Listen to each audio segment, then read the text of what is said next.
সালামুন আলাইকুম। কোরআন শরীফের সূরা বাকারার সর্বপ্রথম তিনটি শব্দ আছে,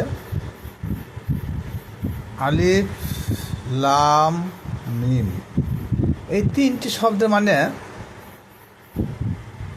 কোনো তফসিরেই এর মানে বর্ণনা করা নাই। সকল তফসিরকাররা কি বলেছেন? তিনারা বলেছেন এর অর্থ মহান আল্লাহ পাক রব্বুল আলামিন, তিনি ছাড়া আর কেউ জানেন না। তবে আল্লাহ পাক রব্বুল আলামিন তিনি কোরআনের মধ্যে তিনি তো বলেছেন যে আমি আমার বান্দাদের মধ্যে এমন কিছু ভারী বোঝা অর্পণ করি না যাতে তাহার বইতে বা বুঝতে কষ্ট হয়। নিশ্চয় থাইলে সমগ্র কোরআন শরীফে আলিফ লাম থেকে শুরু করে কুল আজ বেরবি নাচ পর্যন্ত যত কিছু শব্দ আছে সব শব্দ মানে সহজ সরল, কিন্তু বর্তমান যেসব মুফাসসির কিরামরা মুহাদ্দিস কিরামরা তফসির করেছেন তারা কেউ তুলে ধরে নাই। তবে কিছু কিছু প্রমাণ পাওয়া যাচ্ছে সুফিবাদের মতে, আর কিছু কিছু বাউল ফকিরা যে মানে করেছে সেটা একেবারে অবাস্তব। তবে অবাস্তবটা পরে বলবো, তার আগে আমি খুব সংক্ষিপ্ত এটাকে আমাদেরকে বোঝাবার চেষ্টা করছি। আলিফ লাম মিম যেমন ইংরেজিতে তিনটি শব্দ।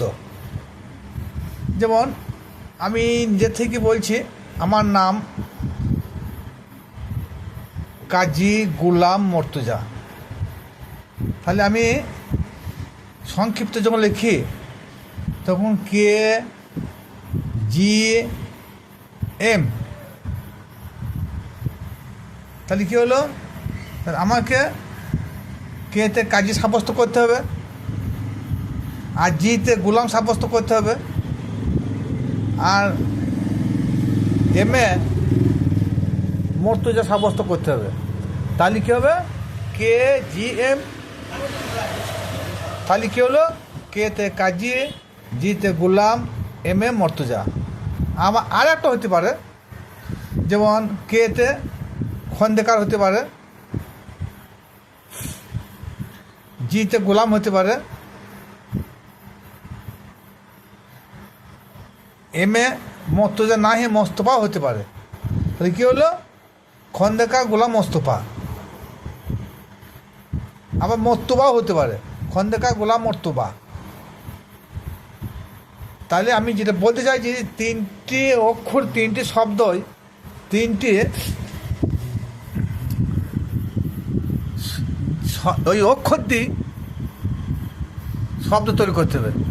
আলিম দিয়ে আলিফ লাম মিম দিয়ে তিনটি সম্পূর্ণ শব্দ মনে ভাব প্রকাশ করার মতন তৈরি করা খুব সমস্যা আছে। তবে কিছু কিছু আল্লাহ উলিরা খুব সংক্ষিপ্ত বর্ণনা করেছে। আর বাউল ফকিরা তিনারা যেটা বলেছেন এগুলো একবারেই সমাজে চলে না। কে বলছে আলিফে আল্লাহ, লামে তার পদ্মা, মিমে মোহাম্মদ। আমি মেনে নিলাম মিমে মোহাম্মদ, আলিফে আল্লাহ, তার লামে পর্দা হয় কী করে? হ্যাঁ, তাহলে হচ্ছে না। তাহলে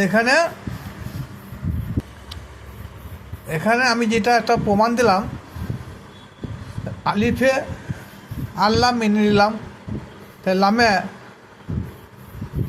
যদি লস্কর বলতো কেউ সেটা মেনে নেওয়া হতো, লামে যদি লাগাম বলতো মেনে নেওয়া হতো, লামে যদি লুগাত বলতো মেনে নেওয়া হতো, কিন্তু তা তো হচ্ছে না। মিমে মোহাম্মদ ঠিক আছে। তাহলে এই যে বিভিন্ন তফসিরকারক বিভিন্ন রকম মত, বিভিন্ন বাউল ফকির পীর মুর্শিদদের বিভিন্ন রকম মত, এতে মানুষ কোনটা মানবে কোনটা মানবে না। তবে আমি যেটা একটা উদাহরণ দিলাম সেই উদাহরণ অনুযায়ী আমি একটু সংক্ষিপ্ত আমাদেরকে বলে দিচ্ছি, হয়তো সবারই মনোনীত হতেও পারে, না হতেও পারে। আলিফে আল্লাহ, স্বয়ং আল্লাহ। লাম লা শরিক, আল্লাহ ব্যতীত কোনো শরিক নাই। মিমে মোহাম্মদ, মোহাম্মদ মুস্তাফা সাল্লাল্লাহু তাআলা আলাইহি সাল্লাম ব্যতীত।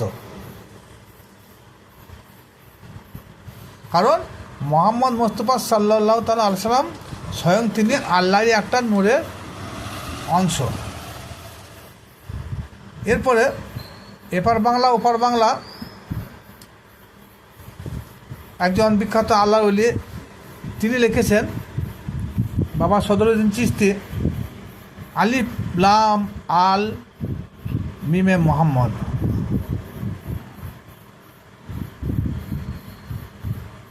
কি হলো? আল মানে বংশ, মিম মানে মোহাম্মদ। আলিফ লাম মিম, এটা দুটো শব্দ যোগ করেছেন না তিনি, আলিফ লাম একসঙ্গে যোগ করেছেন। আল মানে বংশ, মিম মানে মোহাম্মদ, মোহাম্মদের বংশধর। এ কি? জালিকাল কিতাব, ওই যে ওই কিতাব, ওই যে এই নয়, এই নয়, দ্যাট আর দিস। দ্যাট বলতে গেলে একটা দূরের জিনিসকে বোঝানো হয়, আর দিস বলতে কাছের জিনিসকে বোঝানো হয়। তাহলে হাজাল বলতে, হাজাল কিতাব বলতে বোঝানো হলো এই কিতাব, আর জালিকাল কিতাব বলতে বোঝানো হলো ওই কিতাব। তো যে কিতাবটা পেছনে ফেলে এসেছি, আলিফ লাম আল মিয়া মোহাম্মদ, মোহাম্মদের বংশধর, জালিকাল কিতাব, ওই কিতাবে কোনো সন্দেহ নাই। তাহলে এখানে বোঝা গেল যে আলিফ লাম মিম মোহাম্মদের বংশধর, এনারাই হচ্ছেন আল্লাহর মনোনীত কিতাব। আর যেসব বাউল ফকিররা, কিছু কিছু পীর দরবেশরা এমনও রয়েছে, এক একজনা এক এক রকম মানে করেছে, সব মানেটা মেনে নেওয়া যেত, কিন্তু আলিফে যেমন আল্লাহ, মিমে যেমন মোহাম্মদ, তার লামটা দিয়ে সেরকম একটা শব্দ তৈরি করো, তা না করে লামটা রসুল হয় কী করে? রসুলের প্রথম অক্ষর আছে র, আরবিতে বলা হয় রেজের বলা হয় যেটাকে। তাহলে এখানে তো সে র দিয়ে কোনো শব্দ তৈরি হচ্ছে না, আর র বা রে নাই, এখানে লাম আছে। সুতরাং এই হরফে মুকাত্তাত বিচ্ছিন্নবাদ শব্দ মানে করা খুব দুষ্কর আছে। তবে বাংলাদেশের বাবা সদরুদ্দিন চিশতি যেটা করেছেন, এটাকে অধিকাংশই লোক এটা মানতে বাধ্য।